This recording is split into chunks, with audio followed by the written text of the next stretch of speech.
हजारों गम मिटाने को खुदा का नाम काफी है। तो ये जो बाबे लोग रहते हैं ना, इनके पास जाता है और इनके पास जाकर कहता है कि हर काम कर चुका हूँ, और पहले मैं मिट्टी पे हाथ डालता था सोना बन जाती थी, और अभी तो सोने पे हाथ डालता हूँ तो मिट्टी हो जाती है, कुछ भी काम नहीं चलता।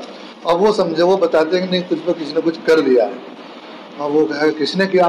कहना बस तुम भी जानते हो, और बस मैं क्या बताऊं तुमको, और तुम्हारे आसपास में ही है। अब उसके जितने दुश्मन है सब पर उसकी निगाह घूम जाती है। फिर उसमें जो उसका आला दुश्मन हो जाता है, उस पर उसका नाम पक्का होता है कि मुझे वहम है उस पर। हाँ, फिर वो क्या कहता है कि हाँ मैं इसीलिए तो नाम नहीं बता रहा था, क्योंकि नाम बताने में झगड़ा होता है। अब उसी ने उसको कबूल कर लिया। तो ये एक माइंड प्रोग्रामिंग है, और आदमी उसके फंदे में आ जाता है और अपना माल बर्बाद करता है। क्यों? क्योंकि ये शैतान के पीछे ये भी चल रहा है और ये भी चल रहा है। कुरान ने कहा हमको कि जब तुम तकवा इख्तियार कर लो, फिर तुमको किसी तरह का कोई जरर, कोई नुकसान नहीं पहुंच सकता। तो अब अगर ये मुत्तकी होता तो क्या कर लेता? इसका कोई जादू अगर कर भी देता, क्या कर लेता वो? क्योंकि जादू कुछ भी चाहे करे, लेकिन तकदीर को तो नहीं चेंज कर सकता। तकदीर को तो हक ताला शानू नहीं चेंज करते। अब बहुत सारी, एक हदीस शरीफ में है, मुझे एक आदमी ने बताई कही कि दुआ से तकदीर बदल जाती है। मैंने कहा नहीं, बिल्कुल नहीं। उन्होंने कहा कि तिरमिज़ी शरीफ की हदीस है कि दुआ से तकदीर बदल जाती है। मैंने कहा हदीस अपनी जगह है, लेकिन हदीस को समझने की जो आपकी अकल है ना, वो बराबर नहीं है। हदीस ने तो सही बात कही है, लेकिन आपकी अकल यहाँ काम नहीं कर रही है। हदीस में है कि दुआ से तकदीर बदल जाती है, लेकिन तकदीर जो है वो मुबरम और मुस्तहकम है। जो मुस्तहकम तकदीर है, जिसको किताब किस्मत कहा जाता है, वो कभी चेंज नहीं होती, क्योंकि तकदीर कदर से निकलती है, उसको कहते हैं अंदाजा। वो अल्लाह जल्ल जलालहू अम्मन वालों का अंदाजा कभी गलत नहीं हो सकता। इसलिए ये कैसे कहा जाएगा कि भाई बाद में कोई उसे नुकसान पहुंचा और उसने दुआ मांगी तो तकदीर बदल गई, यानी अल्लाह पाक का अंदाजा गलत साबित हो गया? बिल्कुल नहीं।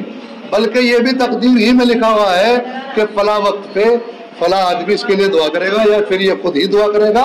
उस दुआ के नतीजे में इसका ट्रैक चेंज कर देंगे हम, यानी जिस ट्रैक पे चल रहा होगा उससे इसको चेंज कर देंगे, तो इसको बेनिफिट मिलने शुरू हो जाएंगे।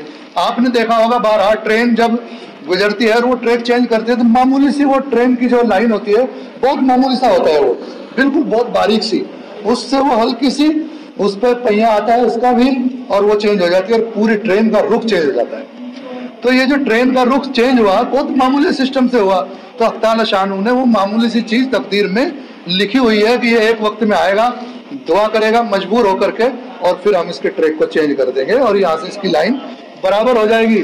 लेकिन ऐसा हरगिज नहीं हो सकता कि अल्लाह ताला शानू ने पहले कोई चीज नहीं लिखी थी अब उसको बढ़ाएंगे, ऐसा बिल्कुल नहीं हो सकता।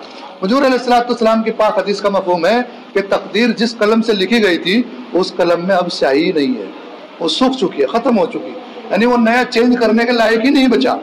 तो फिर चेंज करेंगे किससे? अल्लाह जल्ल जलालहू अम्मन वालों, जिस कलम से लिखी थी तो फाइनल कर दिया अल्लाह पाक ने। इसलिए हदीस को अपनी अकल से परख लेना, समझ लेना, ये पॉसिबल नहीं है। या मेरे अल्लाह, या मेरे अल्लाह।